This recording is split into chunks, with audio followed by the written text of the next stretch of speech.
Hello everyone, this is Preeta. We are seeing class 8 from the book Mathsight, chapter 14, data handling. We are going to see the first exercise today, exercise 14.1.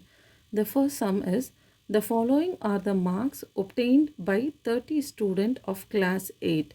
So 30 students mark has been given and we have to prepare a frequency distribution table by taking a class interval of 0 to 4, 4 to 8, 8 to 12 and so on. So they have given the class interval and they are asking us to prepare a frequency distribution table. Okay, we have marks over here and we need to take the tally and then we have to write the frequency. Okay, so first one is like marks. So according to marks we can try to take the time interval marks, then we have to write the tally and then we have to write the frequency, number of students, like how many students have obtained the mark. So first one, they have given the time interval as 0 to 4. So the first interval is 0 to 4. So 0 to 4, when we see the marks taken by the student, we don't have any mark which is between 0 to 4. So the minimum is like 6, 7 and students mark is greater than 4. So we don't have any tally and any frequency. Next class interval is 4 to 8. So we need to check for the marks which students got between 4 to 8.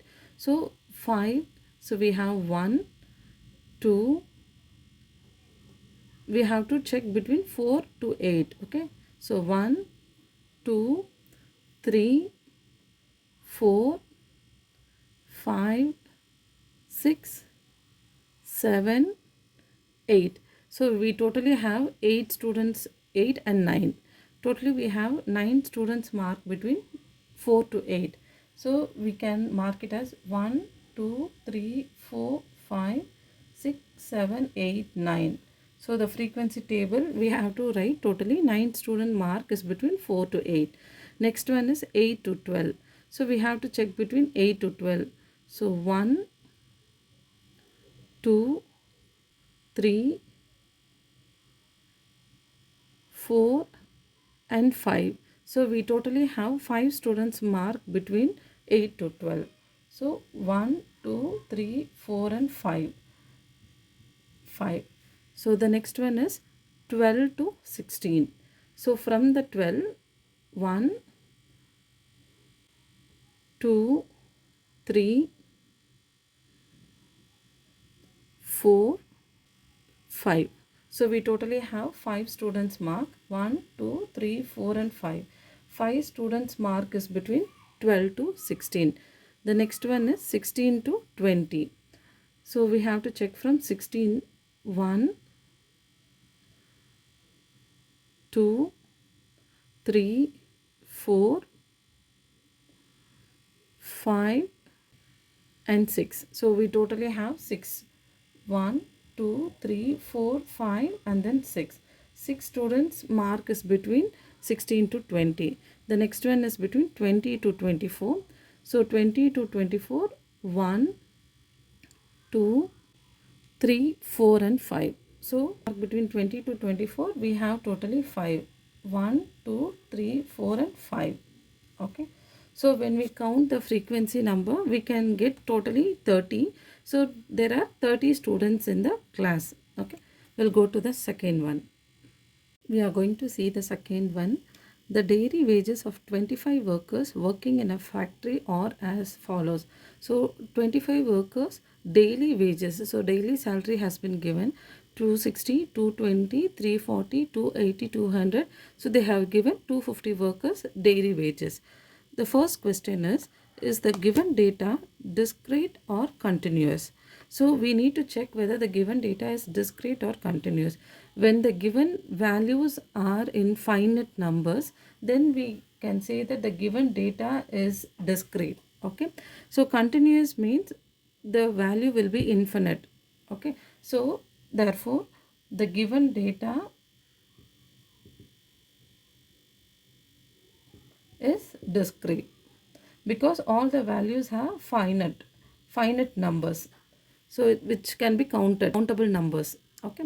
So infinite means we cannot be countable. So the given data is discrete. And B, the next value is represent the above data in the form of frequency distribution table. Like the first sum, we have to form the frequency table with a class interval of 20. Okay. Second one is representing the given data in the frequency table. So in the frequency table, we can take it as wages, tally mark and the frequency. And they have given the class interval of 20. So we have to mark between 20 difference. Okay, so 200 to 220, 220 to 240, 240 to 260, 260 to 280 and so on. Okay, so first we have to check what are the values which lies between 200 to 220. So when we see, I can see like we have only one word which is 200. So the tally mark is 1 and frequency is also 1. So what are the values which is between 220 to 240? So we can check what are the values which is between 220. So here 1, 2, 3, 4 and 5. So totally 5. 1, 2, 3, 4 and 5. 5 values are between 220 and 240. Next the value between 240 and 260. So the values between 240 and 260 is 1, 2, 3, 4 and 5. We have totally 5. So 1, 2, 3, 4 and 5. Next we have to check for the value between 260 and 280. So the values between 260 and 280, we have one 260 and one 270. Totally 2. 1 and 2. 2. Okay. The next value is between 280 to 300. We have one 280 and one 290. So totally 2 values. So 1 and 2. We can write the frequency table as 2. Okay. So the next value is between 300 to 320. So we have to write 300 to 320. We have one value in 300 and two values in 300. So we have 2. Next 320 to 340. So 320 we have 1, 2, 3 and 4. Totally we have 4 values. So we can represent the value 1, 2, 3 and 4. The last value is between 340 to 360. So we have 1, 341, 2, 3 and 4. Totally we have 4 values. Okay. So 1, 2, 3 and 4. So we have completed the second sum. Thank you.